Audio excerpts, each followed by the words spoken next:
Hey everyone, welcome back to the channel.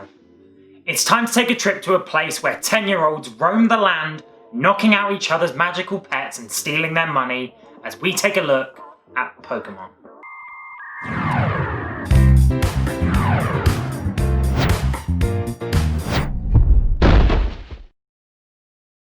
So, I love Pokémon, and I cannot believe it's taken me 20 uploads to finally do a video on it, but here we are.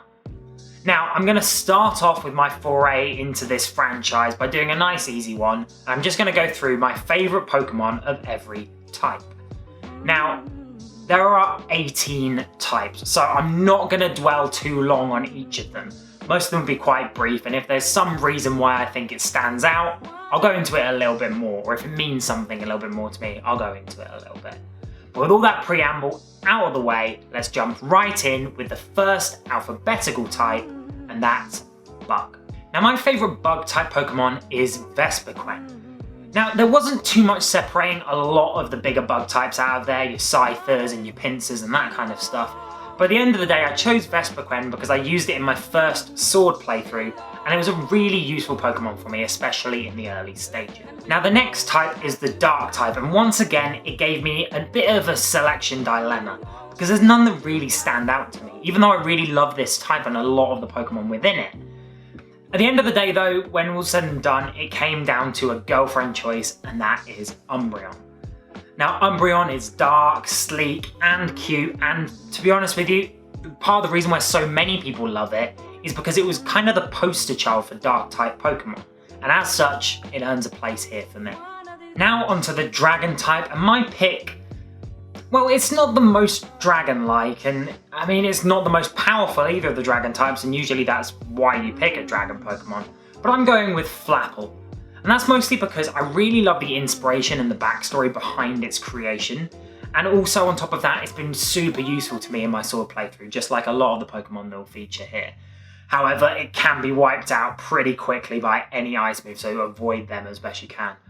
I've been knocked out by a Quagsire that's harbouring an Ice Punch a few more times than I'd like to admit. Now onto the Electric type, and my choice is Bolton. Now, I think Electric type is one of my favourites out there, and I love Bolton mostly because I loved Yamper as soon as it was announced in the Sword and Shield reveal trailers. And as such, Bolton became once again an important part of my Sword team. In fact, its one-hit KOs that it got me throughout the entire playthrough pretty much single-handedly won me the Galar League. As such, it's forged a place in my heart, and it is my favourite Electric type. The next type is Fairy, and to be honest with you, this isn't my favourite type. There's a lot of Pokemon in there that I think are just lacking a little something. But at the end of the day, it came down to between Gardevoir and Galarian Weezing. And I chose Galarian Weezing, mostly because it doesn't get enough love. Everybody loves Gardevoir. It's one of the big top Pokemon, up there with things like Greninja and Pikachu and the like. But I went with Galarian Weezing because its inspiration is great, it's a little bit goofy and unusual, but I just think the fact that it sort of cleans the atmosphere and that kind of stuff, and that's why it's a fairy, is a really great idea, so I'm going for it here. Now onto the fighting type, my pick is Hawlucha. Now, Hawlucha is a great Pokemon. It looks fantastic, it's super fast, and it can hit really hard too. It has a really great type coverage as well, and it's been super useful to me every time I've used it, particularly in Gen 6 before they sort of got rid of HMs completely and you needed a flyer on your team. Hawlucha was my go-to then. Now, when I was younger, I always used to pick the Fire starter, and although nowadays, more often than not, I choose the Grass, Fire still has a place in my heart, and there's a lot of Pokemon that I really love in this type. There's Infernape, there's Charizard, and many more that I could mention. However, I'm going to go with one that actually isn't a starter, and that is Growlithe. Now, Growlithe might be a bit of a weird choice because why wouldn't I choose Arcanine? And I do like Arcanine, but I don't know, something about its artwork or something, it looks a little bit weird and a little bit goofy. I think Growlithe has a much better balance, and it's a much cuter Pokemon. I'd much rather have it as a pet, let's put it that way. I've also spent so much time with Growlithe, probably more so than any other Pokemon out there. I guess if I had a signature Pokemon, it would probably be this. Last of the Fs now, and my flying type pick is Talonflame. Now, Talonflame is a really good Pokemon, even better before they nerfed it slightly by getting rid of its special ability. However, I still love this. And the reason why I love Talonflame is because what it does is it changes the formula a little bit for the early route starters, in a way that was only really done before by Wingull and Pelipper. And what it does is it means that there's not a normal flying type that you get early on. Instead, you've got this flying fire type, which I think is just much more interesting. And it's something that it looks like they're changing going forward in general, with Corviknight, the main flyer from the Galar region, being primarily a flying type until it evolves and then becomes Flying Steel.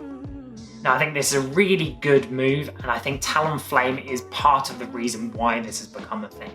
Now it's time to take a spooky turn and look at the Ghost type. And my pick is Mimikyu.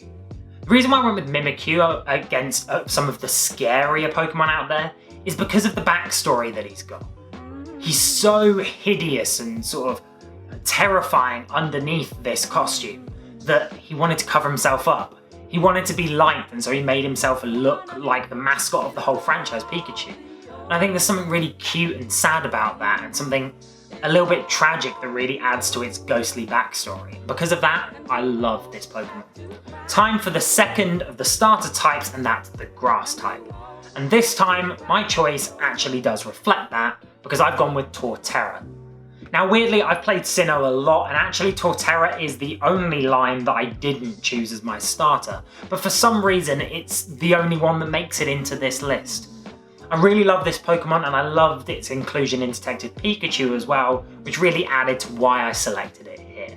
Torterra is a great Pokemon, super bulky, really great for a playthrough. Now it's on to the Ground type, and this is another one that there really aren't many standouts for me. And I think that might be because I didn't really play the Unova games, because my choice is Crocodile. Now I know a lot of people like Crocodile, and there's a good reason. He's a super strong Pokemon, he hits really hard, he can get that Moxie boost as long as you get the right ability, and he's just fantastic to play with in these games.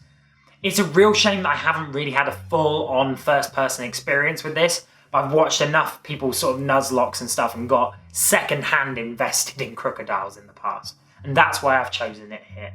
Now it's time for the Ice type, and again this gave me another dilemma because I don't actually use too many Ice types on my teams. Normally I'll have a Pokemon that has an Ice move sort of just for coverage, usually my Water type or something like that. However, I'm going to go with one of the best Dragon Slayers in the game, and that's Alolan Ninetales. Its combination of Ice and Fairy makes it perfect for taking down those difficult dragons, and that's why I put it in this list. Also, it looks really good as well. Now my normal type pick, and I'm going to be a bit boring with it and choose Snorlax. At the end of the day, Snorlax is a super lovable Pokemon. It's been on many of my teams in the past, and I'm sure it's been on many other people's as well, and you just can't look past it. It's a great, classic Pokemon. Now, Poison type is another Cantonian legend, and that is Nidoking. Now, Nidoking, once again, is a really bulky fighter. He hits hard, he's got really good type combination, and also he just looks menacing. I really wouldn't want to get into a fight with this guy. Well, at least in his original artwork. As soon as they made him a 3D sprite, he kind of lost his edge. Now, my Psychic type choice has a bit of a story behind it. And that's because on my second playthrough of Sword, I decided I'd do something a little bit different. What I did is, every time I completed a gym, my highest level Pokemon would have to be surprise traded. Now, after completing, I think it was the first, maybe second gym, my best Pokemon was obviously my starter, and I had to get rid of my Sobble. Now, this was absolutely devastating, but when I saw the Solosis come the other way, suddenly it didn't seem so bad. By the end of this playthrough, my Reuniclus was one of my only Pokemon that I actually managed to level up all the way, because I had to keep trading them away as soon as they became too good. And it just became a staple of this team. By the end, I love this Reuniclus, and that's why it's here. Also, just look how adorable it looks.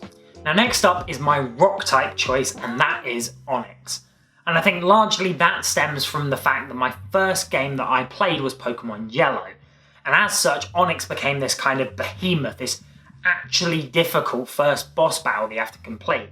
especially when I was really young when I first played it. Trying to defeat this giant rock snake with my Pikachu was almost impossible, and as such, it's engraved itself as this sort of titan in my mind, and whenever I think rock type, I think Onix. Now the steel type is one of the most limited. It has a very small selection of Pokemon that I like in there.